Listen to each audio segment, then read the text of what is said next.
3 जगह पर अगर कोई बीमारी ऐसी हो गई कि वो समाप्त नहीं हो रही, बड़ी बड़ी तकलीफ, मतलब एक बार दवाई अगर चालू हो गई तो दवाई बंद ही नहीं हो रही है, तो उसके लिए आपको 3 जगह पर जल चढ़ाना प्रारंभ कर दो। मात्र एक हफ्ते से ज्यादा चढ़ाना भी नहीं पड़ेगा। जैसे एक हफ्ते आप टेबलेट लेते हो, गोली लेते हो, एक हफ्ते चढ़ाना प्रारंभ कर दो। सबसे पहले बेलपत्री के पेड़ के नीचे क्या करना है, जल का पात्र लेना है, उसमें 2 दाने चावल के डालना, 2 दाने अक्षत के डालिए। पहले बेलपत्री के पेड़ के नीचे जाओ, वहां जल चढ़ाओ, फिर जाइए पीपल के वृक्ष के नीचे, वहां जल चढ़ाइए, आखिरी में या तो शमी के नीचे या फिर आंवले के नीचे, इन दोनों में से कोई एक वृक्ष जिसके नीचे। पर एक हफ्ते अगर आपने आंवले में चढ़ाया है तो आंवले में ही चढ़ाना, शमी में चढ़ाया है तो शमी में चढ़ाना, ये बदल के मत चढ़ाना कि आज मैं शमी में चढ़ा देती हूँ कल आंवले में चढ़ा दूंगी, ऐसा नहीं। और ध्यान रखिए एक बात का, कई माताएं क्या करती हैं, पशुपति व्रत करती हैं, तो अभी मैं ये वाले मंदिर में कर लेती हूँ, अगला मैं उस मंदिर में कर लूंगी, अगला मायके में जाके कर लूंगी, ये गलत है। अगर पशुपति नाथ का व्रत कर रहे हो तो एक ही मंदिर में करना। आप जिस भूमि पर रह रहे हो और जिस जगह जिस घर में आप रह रहे हो और उस घर में एक ना एक अगर व्यक्ति बीमार पड़ रहा है, एक उठा एक बीमार हुआ, फिर एक उठा फिर एक बीमार, या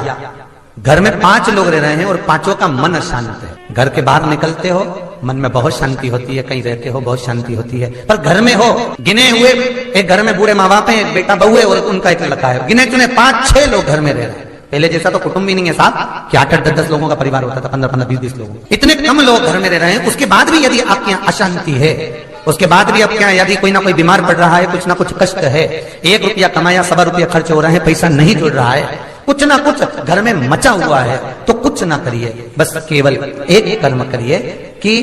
बेलपत्री का जो मध्य भाग होता है, इस बेलपत्री की पत्ती पर केवल एक लाल चंदन आता है बाजार में, कुंकू नहीं, हरोली नहीं, लाल चंदन, उस लाल चंदन से केवल श्री का संबोधन लिखना है आपको, केवल श्री, और इन 2 पत्तियों पर अम का संबोधन लिखना है। अम का संबोधन से मतलब है केवल एक बिंदी रखना है आपको, मात्र जैसे सिर पे बिंदी लगाते हो बस एक बिंदी उस लाल चंदन की रख, और 108 बेलपत्र तैयार कर कर उसकी मोली से या कच्चे सूत से उसकी माला तैयार कर कर घर में उसको मात्र 2 घंटे रख लीजिए और सबके हाथ का स्पर्श कराकर हनुमान जी के गले में उसको गले में डाल दीजिए। जिंदगी में कभी बीमार पड़ ही नहीं सकता, उसका रोग मुक्ति के लिए, कार्य सिद्धि के लिए, अच्छे फल के लिए। ये जो घर में क्लेश मचा रहता है, कभी बहू नहीं सुन रही, कभी सास नहीं सुन रही, कभी बेटा नहीं सुन रहा, कभी पिता नहीं सुन रहा, कभी जरा सी बात में क्लेश जो उत्पन्न होता है, शिव पुराण कहती है, शंकर की कथा कहती है, शंकर का अनुमोदन कर रहा है, और स्कंद पुराण का 3रा अंश कह रहा है कि बेलपत्र जो हम समर्पित करते हैं महाराज, उसका सुख ही, शंकर दुख को काटने, दुख का शमन करने। कभी मौका मिल जाए, विवाह शादी में देरी हो रही हो, या कोई नया कार्य चालू कर रहे हो उसमें देरी हो रही हो, या कोई सर्विस के लिए नौकरी के लिए जा रहे हो और वो कार्य नहीं हो रहा हो, तो एक धतूरा, केवल एक धतूरा, उस धतूरे को फोड़कर उसके अंदर का फल निकालकर उस फल को शिवलिंग पर चढ़ाकर 1 लोटा जल शंकर भगवान को समर्पित कर। दिन होना चाहिए मंगलवार। कौन सा दिन होना चाहिए, जम के बोलो जरा, मंगलवार। समर्पित करो। उसके बाद में आप विवाह के लिए अगर समर्पित करे हैं तो विवाह में देरी नहीं होगी, व्यवसाय और व्यापार के लिए या नौकरी के लिए समर्पित करे हैं तो उसमें देरी नहीं होगी। एक बहुत कष्टमय जीवन चल रहा है, हार गए हर जगह से और तकलीफमय जीवन चल रहा है, तो पंचमुखी हनुमान का एक शिव महापुराण का और स्कंद पुराण का एक बड़ा सुंदर मंत्र है। उस मंत्र को आप सब एक बार हमारे साथ में बोले, ओम नमो हनुमते रुद्र अवताराय सर्व शत्रु संहारणाय सर्व रोग हराय सर्व वशीकरणाय रामदूताय स्वाहा। बस इस मंत्र को हाथ में काली तिल लेकर, एक जौ लेकर और गूगल लेकर, थोड़ा सा उसमें गाय का घी डालकर कंडे को या अग्नि को जलाकर इस मंत्र का 11 बार 21 बार जाप कर कर अपनी कामना कर कर छोड़ दीजिए। कैसा भी रोग हो, बीमारी हो, कष्ट हो, दुख हो, तकलीफ हो, 21 दिन के अंदर वो आनंद आना प्रारंभ कर देता है। इस मंत्र, स्कंद पुराण का, शिव महापुराण का यह मंत्र मूल पंचमुखी हनुमान में हमारे परिवार को जोड़ कर रखती है। जिसका परिवार टूट रहा हो समझ लेना उसके यहाँ खेव निधि की कमी है। खेव निधि जोड़ने के लिए क्या करा जाता है, उसका केवल एक ही क्रम है, खेव निधि को जोड़ने के लिए महीने भर में एक, पूरे महीने में एक कच्चा सूत, जानते हो कच्चा सूत, कच्चे सूत की बाती बनाई, काय की बाती बनाओ, कच्चे सूत की बाती बनाकर 108 बाती का निर्माण कर कर खेव निधि के भाव से श्री हनुमान जी के मंदिर में लगा दीजिए। आपके बहू बेटे में अगर लड़ाई है, सास बहू में लड़ाई है, भाई भाई में लड़ाई है, कहीं संबंध विच्छेद हो रहे हैं, किसी का तलाक जैसा हो रहा है, तो वो वापस जुड़ने की कतार पर आ जाता है, जोड़ने का जो प्रयास कर रहा है। कई लोग तो ऐसे हैं, उनको आज तक हनुमान चालीसा पढ़ना नहीं है, आज तक कोई चालीसा, चाहे गायत्री चालीसा हो, लक्ष्मी चालीसा हो, शिव चालीसा हो, पढ़ना ही नहीं आती, बस बैठ गए भगवान के सामने और पढ़ लिया आसन लगा के। नहीं नहीं नहीं, चालीसा पढ़ने का भी एक नियम है। अगर कोई लक्ष्य लेकर पढ़ रहे हो तो उसका एक नियम है। पूरी जिंदगी पढ़ते रहोगे तो भगवान की प्राप्ति नहीं है, पर लक्ष्य लेकर अगर पढ़ा है आसन से, जिस भगवान की चालीसा पढ़ रहे हो उसकी मूर्ति या उसका फोटो आपके सामने होना चाहिए। एक घी का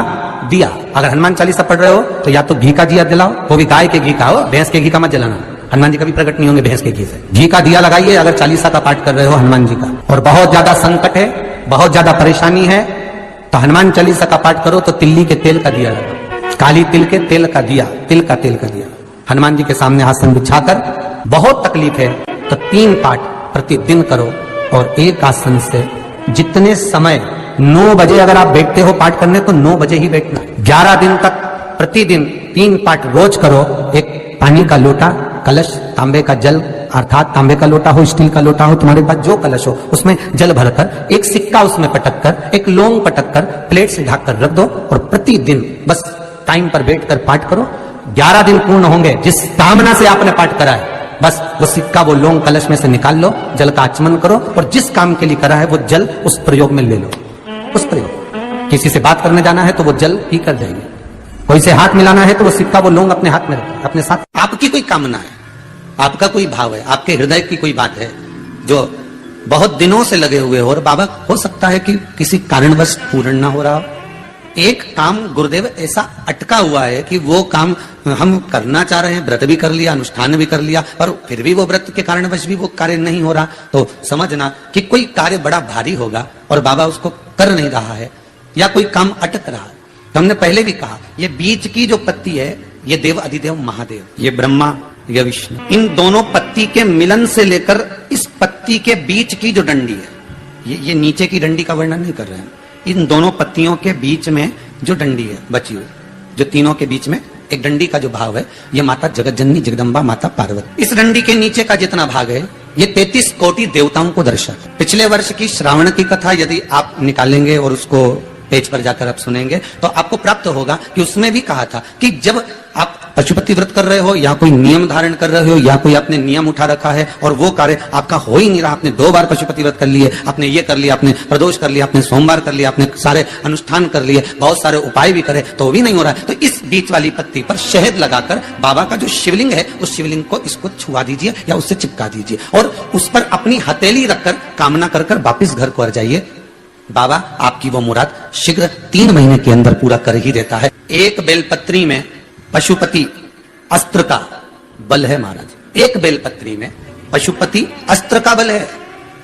और आपको मालूम होगा कि पशुपति अस्त्र केवल कुछ ही के पास में थे। एक मेरे राघव जी के पास, राम जी के पास था, एक मेरे कृष्ण के पास था, एक भगवान विष्णु के पास था, एक परशुराम भगवान के पास था। तो दोस्तों, वीडियो आपको अच्छी लगी हो तो वीडियो को लाइक करें, चैनल को सब्सक्राइब करें, हमारी वीडियो को शेयर करना बिल्कुल भी ना भूलें। मैं आपसे मिलती हूँ अगले वीडियो में, तो तब तक के लिए अपना ध्यान रखिए और खुश रहिए। धन्यवाद।